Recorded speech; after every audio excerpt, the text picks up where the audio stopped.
దేవ, ఉష బండి మీద వెళ్ళడం చూస్తాడు. చూసి తనని ఫాలో అవుతాడు. తనని ఫాలో అవుతూ తన దగ్గరకు వెళ్తాడు. అప్పుడే దేవేంద్ర గతం గుర్తు తెచ్చుకుంటాడు ఏం జరిగిందో. వాళ్ళ అక్కని చంపినప్పుడు తను వచ్చి, "రాక్షసుడా! బంగారం లాంటి అక్కను చంపేస్తావా? నీ సంగతి పోలీసులకు చెప్తానుండు" అని చెప్పి వెళ్తది. అది గుర్తు తెచ్చుకొని వేగంగా తన వెనక వెళ్తాడు. వెళ్ళి కారు దిగుతాడు. దిగగానే అప్పుడు కావేరి జరిగింది మొత్తం గుర్తు తెచ్చుకుంటది. లోపల ఈ నాగవల్లి నా గురించి ఇతనికి చెప్పుంటది. అందుకే ఇది వచ్చాడు అని చెప్పి మనసులో అప్పుడు ఉష, "ఎవరు మీరు?" అని అడుగుతది. "ఏంటి మీరు ఇలా చూస్తున్నారు?" అంటది. వెంటనే దేవ మెడ పట్టుకుంటాడు. మెడ పట్టుకొని ఇలా అంటాడు, "డ్రామాలాడుతున్నావా? అందరిని నమ్మించినట్టుగా నన్ను కూడా నమ్మిద్దాం అనుకుంటున్నావా? దేవ, నన్ను ఎవరు చీట్ చేయలేరు. నువ్వు కావేరి అని నాకు తెలుసు.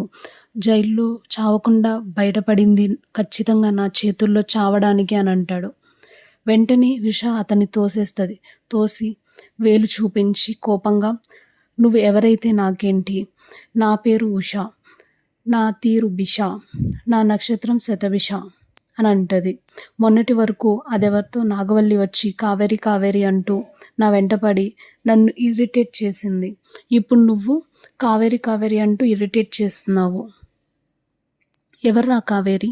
మీ బాబాయ్ కూతురా? మీ మేనత్త కూతురా?" అని అడుగుతది. "కావేరి కావేరి అంటూ నాతో ఆటలాడుకుంటున్నారు మీరు. స్పోర్ట్స్ కోటాలో వచ్చా. నాతో గేమ్స్ వద్దు" అని వార్నింగ్ ఇస్తది. "అనవసరంగా స్కూల్లో న్యూసెన్స్ చేయకుండా వెంటనే వెళ్ళు" అని అంటది. అంతలోపు వేరే టీచర్ వచ్చి, "మీటింగ్‌కి టైం అవుతది రండి" అని పిలుస్తారు. అప్పుడు "వస్తున్నా టీచర్" అని అంటారు. తర్వాత కలుస్తున్నా అని చెప్పి వెళ్తది. అంతలోపు ఆగి కావేరి ఇలా వార్నింగ్ ఇస్తది. "మళ్ళీ కలవాలని చూడకు. మాడి మసైపోతావు" అని చెప్పి అంటది. అని వెళ్తది. అప్పుడు దేవ ఇలా అనుకుంటాడు మనసులో, "అనుమానం లేదు, ఇది ఖచ్చితంగా కావేరినే. ఉషలాగా ఏదో డ్రామా ఆడుతుంది. అదేంటో తెలుసుకోవాలి" అని అంటాడు. చెప్పి కారు ఎక్కి వెళ్ళిపోతాడు. ఇప్పుడు ఉష నడుస్తూ ఉంటది. ఇలా నడుస్తూ ఇలా దేవ నా గురించి వెతుక్కుంటూ ఇక్కడి దాకా వచ్చాడంటే ఖచ్చితంగా చిన్ని గురించి కూడా తనకు తెలిసే ఉంటది అని అనుకుంటది. అని కంగారు పడుతూ ఉంటది మనసులో అనుకుంటూ. ఆలోపు పక్కనున్న టీచర్‌కి, "నా అర్జెంట్ పనుంది. నేను ఇప్పుడే వస్తాను. మీరు వెళ్ళండి" అని చెప్తది. అలాగే అటునుంచి తను పరిగెత్తుకుంటూ చిన్ని వాళ్ళ ఇంటికి వెళ్తది. చిన్ని అని చెప్పి అరుస్తది, వెతుక్కుంటది. బట్ చిన్ని ఎక్కడా కనిపియదు. సో, అప్పుడే అంతలోపు ఒక ఆమె వచ్చి, "ఏంటి? ఏమైంది? అంత కంగారు పడుతున్నావు?" అని చెప్పి అడుగుతది. "ఏం లేదు. చిన్ని ఎక్కడా?" అని అడుగుతది. "ఏమో, ఎవరికి తెలుసు? బయటికెళ్ళిందేమో" అని అంటది. అప్పుడు ఉష, "బయటకా? ఒక్కటే వెళ్ళిందా?" అని అడుగుతది. "ఒక్కటే వెళ్తే ఏమవుతుందంట?" అంటే, "మొన్న యాక్సిడెంట్ అయింది గదా! అందుకని అలా అడిగాను." అప్పుడు, ప్రతిసారి యాక్సిడెంట్ అవుతదా ఏంటి? లేకపోతే ఎప్పుడు ఎవరికి అవుతదో ఎవరికి తెలుస్తది" అని చెప్పి అంటది. వెళ్ళి ఆ చిన్ని ఎక్కడుందో వెతుక్కో" అని చెప్పి అంటది. అలా ఆ చిన్ని అంటూ బయటకు వచ్చిన ఉషాకి బయట చిన్ని కనిపిస్తది. క్రికెట్ ఆడుకుంటూ ఉంటది. అప్పుడు కావేరి హమ్మయ్య అనుకుంటది. అలా బాధపడుతూ ఉష లోపలికి వచ్చి కూర్చుంటది. అప్పుడే ఆంటీ వచ్చి, "ఏమైందమ్మా? ఏం జరిగింది అలా ఉన్నావు?" అని చెప్పి అడుగుతది. అప్పుడు ఉష జరిగింది మొత్తం ఆమెతో చెప్తది. వాడు నన్ను చూశాడు అని చెప్పి ఆంటీ అని చెప్పి ఆమెతో అంటది. ఆమె, "ఎవరమ్మా?" అని అడుగుతది. అప్పుడు ఉష, "నా జీవితాన్ని సర్వనాశనం చేసిన ఆ దుర్మార్గుడు దేవ" అని చెప్పి చెప్తది. వాడు మాట్లాడిన విధానం చూస్తే నా గురించి వాడికి తెలుసేమో అని అనిపించింది. అలాగే నా కూతురు గురించి కూడా తెలిసి వచ్చాడేమో అని చెప్పి భయమేసింది. ఒక్కసారి నా శ్రేయోభిలాషికి ఫోన్ చేస్తారా? జరిగింది ఆయనకి చెప్పి చిన్నిని తీసుకొని నన్ను ఎటేమైనా వెళ్ళిపోమంటారేమో అడుగుతాను అని అంటది. ఫోన్ చేయండి అని అంటది. అప్పుడు ఆంటీ, "చెప్పాగమ్మా, అతను ఒక్కోసారి ఒక్కో నెంబర్ నుంచి కాల్ చేస్తుంటారని" అని చెప్పి అంటది. అంతలోకి తన శ్రేయోభిలాషి ఫోన్ చేస్తాడు. ఫోన్ చేసి, ఉషాకి ఇవ్వమని చెప్పి అడుగుతాడు. అప్పుడు ఆంటీ ఫోన్ తీసుకొచ్చి ఉషాకిస్తుంది. అప్పుడు ఫోన్‌లో ఉష ఇలా చెప్తది. "నేను ఆ రాక్షసుడిని చూశానండి" అని చెప్పి జరిగింది మొత్తం చెప్తది. అప్పుడు "ఎక్కడ చూసారు?" అని అడుగుతాడు. "నేను స్కూల్‌కి వెళ్తుంటే అక్కడ దారిలో కనిపించారు" అని చెప్పి చెప్తాడు.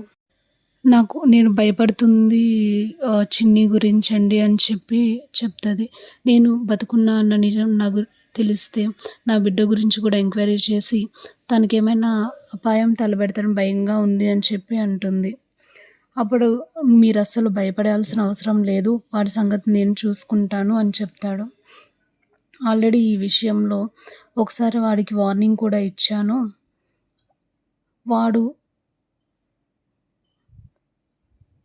వాడి బారి నుంచి మిమ్మల్ని కాపాడుతాను అని చెప్పి అంటాడు. వాడి నిజ స్వరూపాన్ని బయటపెట్టి వాడికి శిక్ష పడేలా చేసి మిమ్మల్ని కావేరీగా ఈ ప్రపంచానికి పరిచయం చేస్తాను అని చెప్తాడు. Thank you sir, thank you so much అని ఉష అంటది. అలాగే many more happy returns of the day అని చెప్పి చెప్తాడు. అలాగే హ్యాపీగా ఉండండి బర్త్‌డే రోజు అని చెప్పి చెప్తాడు. అప్పుడు ఉష కొంచెం హ్యాపీగా ఫీల్ అవుతది. థ్యాంక్స్ అని చెప్పి బాయ్ అని చెప్తది. "ఇప్పుడు నీ భయం తగ్గిందా అమ్మా?" అని ఆంటీ అడుగుతది. "ఆ! తగ్గింది ఆంటీ. ఆయనతో ఫోన్‌లో మాట్లాడాక నాకు కొంచెం ధైర్యం వచ్చింది" అని చెప్పి చెప్తది. "ఇంక నువ్వు నిశ్చయంగా ఉండమ్మా. ఆ రాక్షసుడి సంగతి నీ శ్రేయోభిలాషి చూసుకుంటాడు" అని చెప్తది ఆంటీ. అదే రోజు సాయంత్రం ఉష బయట ఆలోచిస్తూ నుంచుంటుంది. వెనకగా చిన్ని వచ్చి అమ్మ, అమ్మ అని పిలుస్తున్నా కూడా తను పట్టించుకోదు. ఏదో ఆలోచనలో ఉంటది. "ఏంటమ్మా అలా ఉన్నావు?" అని చెప్పి అడుగుతది చిన్ని. అప్పుడు ఉష "ఉష్ అమ్మ కాదు, టీచర్ అమ్మ. నువ్వు నన్ను అమ్మ అని పిలవడం ఎవరైనా విన్నా చాలా ప్రమాదం చిన్ని" అని చెప్తుంది. "ఇక నుండి మనం చాలా జాగ్రత్తగా ఉండాలి.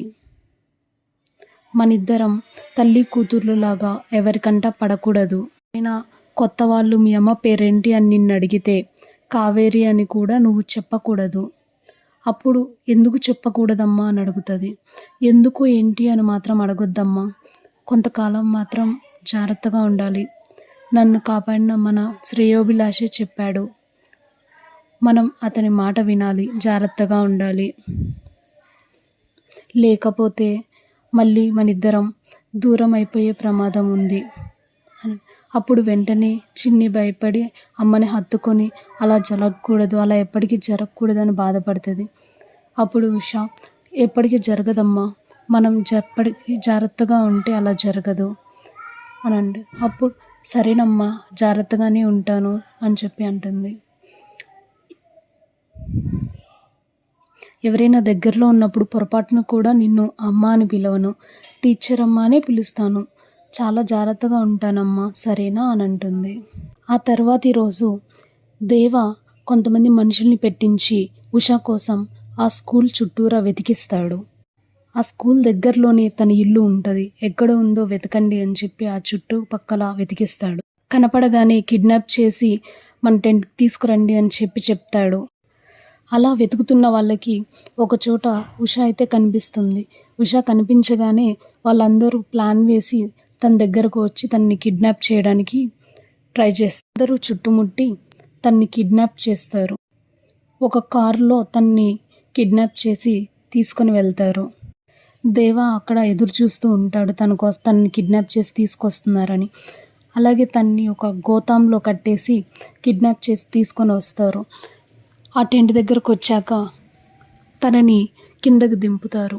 అప్పుడు దేవ ఒక్కసారిగా తన మీద గన్ పెట్టి ఆ గోతం వైపు తన్ని షూట్ చేద్దామని చూస్తాడు. ఆలోపు అక్కడున్న ఆమె "ఒక్క నిమిషం సార్, ఆగండి. తను నన్ను కిడ్నాప్ చేస్తున్నప్పుడు పిడిగుద్దులు గుద్దింది. నేను కూడా ఇప్పుడు తనని అలా గుద్దుతాను" అని చెప్పి అడుగుతుంది. "సరే, నీ ఇష్టం" అని చెప్పి అంటారు. అప్పుడు ఆమె తన్ని గుద్దుతుంది. అప్పుడు దేవ షూట్ చేయడం మళ్ళీ ఆపి "చంపుతుంది నేనే అని తనకి తెలియాలి కదా, ఆ గోతం ఓపెన్ చేయండి" అని చెప్పి అంటాడు. అప్పుడు అందరూ కలిసి ఆ గోతంలోంచి తనను బయటికి తీస్తారు. తీయగానే అందులో ఉష ఉండదు. నాగవల్లి ఉంటుంది. చూసి అందరూ షాక్ అవుతారు. అప్పుడు దేవ రౌడీలను కొట్టి కావేరిని తీసుకురమ్మంటే నాగవల్లిని ఎందుకు తీసుకొచ్చారంటే, "మేము కావేరిని తీసుకొచ్చాం సార్. ఆమె ఎలా వచ్చిందో మాకు తెలియదు" అని చెప్పి అంటారు. అప్పుడు వెంటనే పక్క నుంచి ఒక సౌండ్ వస్తుంది. "నేను చెప్తాను" అని చెప్పి కావేరి అటు నుంచి వస్తది.